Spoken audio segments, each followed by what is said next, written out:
Garage 56 captured the world's attention at the 24 Hours of Le Mans this year. Driven by Mike Rockenfeller, Jenson Button, and Jimmy Johnson, the modified NASCAR Cup Chevrolet Camaro ZL1 finished 39th in the overall standings, and was so fast compared to most of the field that it forced rule changes for the race and spawned a generation of memes.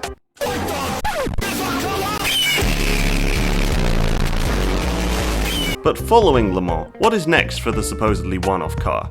And what lessons can we learn from it going into the development of NASCAR's next-gen car? The 56 car boasts a larger fuel cell, custom Goodyear Eagle endurance racing tyres, and a host of Le Mans-specific aero and bodywork changes. But beyond fancy body kits lies the secret of the Camaro's high-end performance. Carbon brakes instead of NASCAR's traditional steel discs, and tuning changes to NASCAR's small block Chevy V8 that pushes it up to a 750 horsepower, which gives it significant advantage over its oval racing cousin. While running over 200 pounds heavier than a GTE car, the Garage 56 is still 500 pounds lighter than a regular Cup car, whilst making over 100 more horsepower. And judging by its reception and performance at the Circuit de la Sarthe, surely NASCAR has to consider this when working out what these Cup cars of the future are going to look like. NASCAR racing in the next-gen car has been plagued with issues that drivers have blamed on the car, from safety issues in crush zones giving drivers concussions at the smallest impacts, and downforce modifications that have papered over cracks while not actually aiding any competition on track. This year, Hendrick Motorsports have run away with much of the season,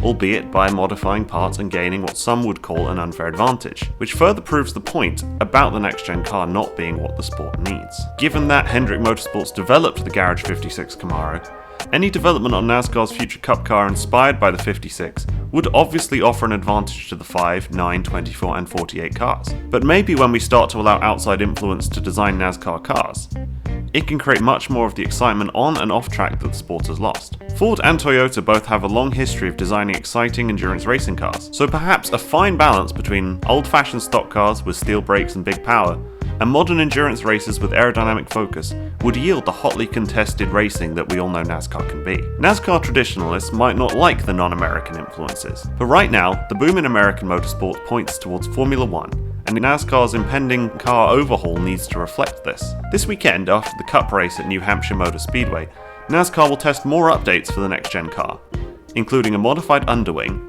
new downforce setups, giving trailing cars more of the front downforce that's usually lost in dirty air coming off the leader, and an aim to be following a different philosophy, and resultantly making closer and more competitive racing. But maybe we don't need it to be all new.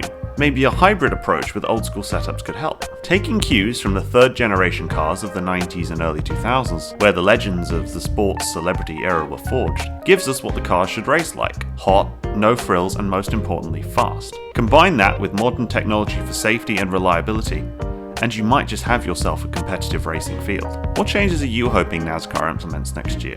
Do you think we should be going forwards, or looking towards the past? Let me know down in the comments. And if you enjoyed that video, and you want your say on what content I cover next, please subscribe to the channel and consider donating to the link below.